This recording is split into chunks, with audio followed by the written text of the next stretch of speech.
Hello everyone, আসসালামু আলাইকুম। Welcome back to my channel. আবারও চলে আসলাম মেরা পিঠা রেসিপি নিয়ে। মেরা পিঠা বানানোর জন্য চুলার মধ্যে পানি বসিয়ে দিলাম, 3-4টা তেজপাতা দিয়ে দিলাম অর্ধেকের বেশি খেজুরের গুড়, দিয়ে দিলাম পরিমাণ মতো লবণ, দিয়ে ভালো করে একটু নাড়াচাড়া করে নিব যতক্ষণ পর্যন্ত গুড়টা গলে না যায়। আর দিয়ে দিব আগে থেকে কোচানো নারকেল। এই নারকেলটা আমি ডিপ ফ্রিজে সংরক্ষণ করে রেখেছিলাম। এখন আমি এই নারকেলটা দিয়ে দিব। আজকে আমি 1 কেজি পরিমাণ চাউলের গুঁড়ার মেরা পিঠা বানিয়ে নিব। তার জন্য 1 কেজি পরিমাণ চাউলের গুঁড়ার পরিমাপে আমি এখানে পরিমাণ মতো পানি দিয়ে দিলাম। এবার আমি পানিগুলো 30 মিনিটের মতো ভালো করে সিদ্ধ করে নিব। 30 মিনিট পর এবার আমি চাউলের গুঁড়োগুলো দিয়ে ভালোভাবে মিশিয়ে নিব। আমি এখানে কুচানো যে নারকেলটা ব্যবহার করেছি, এই নারকেলটার কারণে পিঠাগুলো খেতে অনেক বেশি ভালো লাগবে, তাই আমি কুচানো নারকেলটা ব্যবহার করেছি। আপনারাও চেষ্টা করবেন কুচানো নারকেলটা ব্যবহার করার জন্য। ভালো করে মেশানোর পর ঢাকনা দিয়ে 10 মিনিট ভাপে রেখে দিব। 10 মিনিট পর ঢাকনাটা সরিয়ে আবারও একটু ভালোভাবে নাড়াচাড়া করে মিশিয়ে নেব।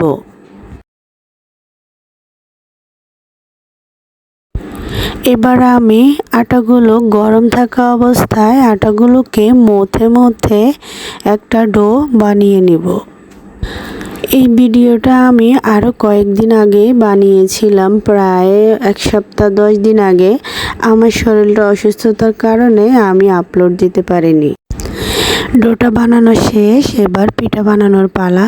তো আমার আম্মু পিঠা বানানো শুরু করে দিয়েছে। দেখতে পাচ্ছেন কত সুন্দর করে ঘুরিয়ে পিঠা বানিয়ে নিতেছে।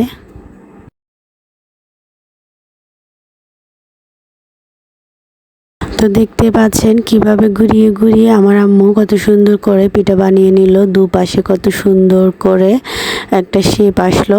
তো এভাবে সবগুলো পিঠা বানিয়ে নিব। তো আমার আম্মুও বানাবে, আমিও বানাবো। আমরা দুজন মিলে পিঠাগুলো সবগুলো বানিয়ে নেব। আপনারাও চাইলে আমাদের মতো করে বানিয়ে নিতে পারেন। তো আমাদের পিঠাগুলো বানানো শেষ হয়ে গেছে। তো পিঠাগুলো ভাপে দেওয়ার জন্য আমি এখানে একটা পাতিল বসিয়ে দিয়েছি। পাতিলের মধ্যে এরকম একটা সাজ রেখে দিয়েছি। এবার আমি পাতিলের পানিগুলো গরম হয়ে আসলে একে একে সবগুলো মেরা পিঠা সাজের উপরে দিয়ে দিব। সবগুলো পিঠা দেওয়া হয়ে গেছে। তো এবার এরকম একটা কাচের ঢাকনা দিয়ে দিলাম। এবার এখানে যে একটা ছিদ্র আছে ওটা আমি একটু কাগজ দিয়ে মুড়িয়ে দিব, যেহেতু ভাপগুলা না বের হয়ে যায়। তো আমি এখানে মুড়িয়ে দেওয়ার পরে আমি আধা ঘন্টা 40 মিনিটের মতো পিঠাগুলো ভাপ দিয়ে দিলাম। এই যে দেখুন পিঠাগুলো অলরেডি হয়ে গেছে। তো এবার আমি এই পিঠাগুলোর উপরে পানি ছিটিয়ে দিব, যেহেতু পিঠাগুলো একটার সাথে আরেকটা লেগে না যায়। পিঠাগুলো সুন্দরভাবে উঠে চলে আসবে পানিগুলো দেওয়ার কারণে। তো এবার পানি দেওয়ার পরে পিঠাগুলো নামিয়ে নিলাম।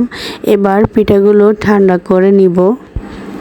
তো দেখতে পাচ্ছেন ঠান্ডা করার পরে পিঠাগুলো দেখতে কতটা সুন্দর হয়েছে। এই পিঠাগুলো দেখতে যতটা সুন্দর হয়েছে খেতেও বেশ মজার।